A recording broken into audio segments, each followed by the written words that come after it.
Hi, I'm Babette Edgar, and I'm here with Ronnie DePue and Ghandi, and we're talking about the future of managed care. Jay and Ronnie, where do you work?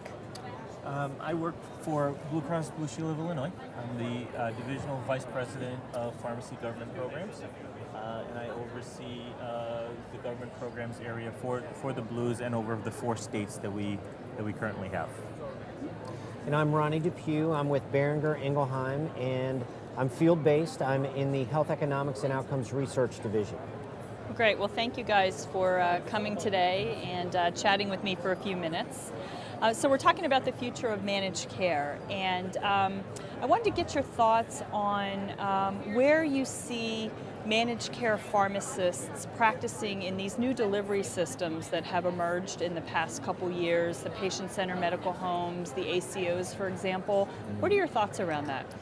Well, I think that there's definitely a place for the pharmacist within the ACO and patient-centered medical home from a medication reconciliation standpoint, and also a big gap I feel is in transitions of care to make sure that patients are transitioned appropriately from an inpatient setting to an outpatient setting.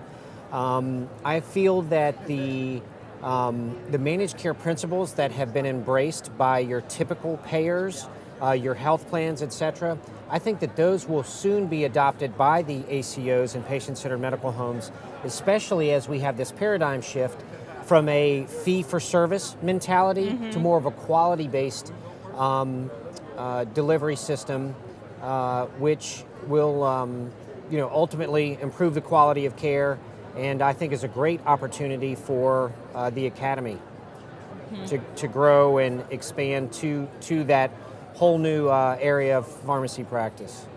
Do you think that the STAR programs, for example, are forcing not just Medicare, but other, commercial, et cetera, to enhance their quality?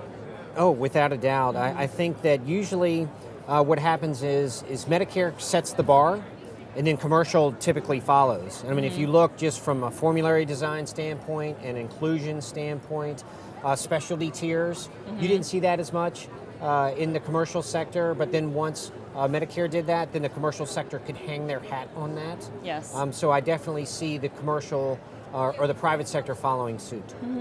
Jay, any additional thoughts on that? The ACOs is certainly an emerging trend. I think a lot more evolution and growth will need to come. There's certainly an amount of expertise that the ACOs will need to build over the coming years to really excel in it. I think they have what we saw in managed care, the growing pains in the early infancy of managed care. I think the ACOs will have an accelerated fashion of that. And the faster they get through it, I think the better they will perform with that. So, it's sort of in its infancy from my standpoint.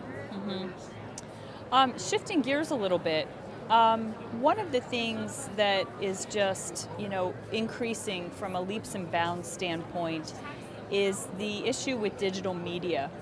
And how health plans and insurance companies and the healthcare industry in general is using digital media to enhance quality and to basically take care of our patients better. Where do you see the whole digital technology moving from a managed care standpoint, and how will it be used 5-10 years down the line? Yeah, so digital media is the game changer.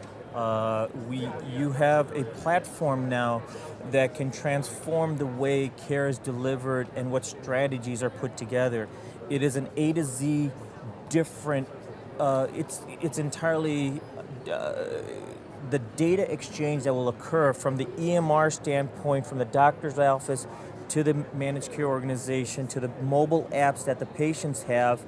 We have A to Z solution that really needs to be evolved, and the synchrony of that needs to occur.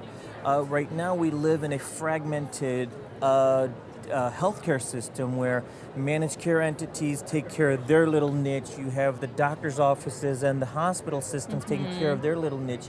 And then the patients over here are sort of linked to the managed care.